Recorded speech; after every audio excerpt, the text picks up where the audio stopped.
Morning, good afternoon, good evening, what's going on? It's your boy Kwame, the neighborhood neuroscientist, coming at you today, and I want to talk about what we consider disordered thinking or disordered behavior among kids. We often want to put kids in categories because they exhibit behavior beyond the norm, and in fact, we do that with humans in general. Let me tell you why I am starting to think that that's wrong. I'm starting to think it's wrong to talk about disorders, period. What we're doing is classifying behavior. And we're classifying behavior along a norm, which is, by and large, a mathematical calculation. We're also calculating norms and looking at norms along the lines of how it functions in certain environments. A lot of times I think what we have is a mismatch. Look, I'm realistic. I understand that along the extremes of behavior, we have situations that are just untenable, that we're not going to get past that. This person cannot, for now, be in quote-unquote normal situations. But I think most of the time when we label kids and when we label humans in general, what we're doing is trying to find a category for everything. We're trying to streamline everything for our convenience, to relieve our own stresses. What we really need to be focused on is what the root cause of the behavior is, what we can do to find a match between this child and their environment, and then what we can do to help the child grow into their own behavior or grow past certain behaviors. Some behaviors that we consider disruptive are really the beginnings of innovation. Some behaviors that we consider disruptive really are disruptive and hurting people. The thing is, we have to think.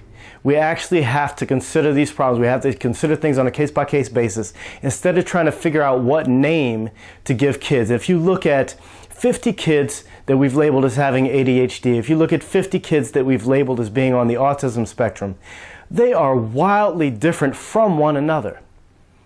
So the only solution to me is going to be to continue to figure out new ways to find matches between people in their environments, to continue to find new ways of looking at the root causes of behaviors. Our technology is growing by leaps and bounds. Our understanding of the human brain is growing by leaps and bounds. We still have a long way to go, but we act as if we're authoritative. We act as if we have an authoritative understanding of the disordered brain. We have an authoritative understanding of what disorder means. And I don't think we do.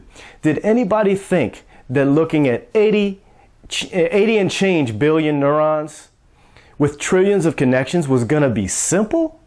That we were going to have these simple boxes to put people in and we'd know exactly what to do, exactly what to give them, exactly how to handle it? No. We're going to have to come together. Parents, educators, doctors, therapists, people that even plan communities. We've seen profound effects on kids just by getting in nature. Some kids are affected by diet. I mean, there are myriad influences on the behavior that we see. Behavior is an output. There's a whole series of processes that go on before we ever see anything happen with a person, before they even speak. So we've got to get better at looking into this stuff, and instead of attacking one another, what we have to really do is come together and bring our wisdom and our own expertise to the table, and that includes kids. We need to stop making the mistake of not asking kids about their own experiences and what they think about their situations, what they think about their brains.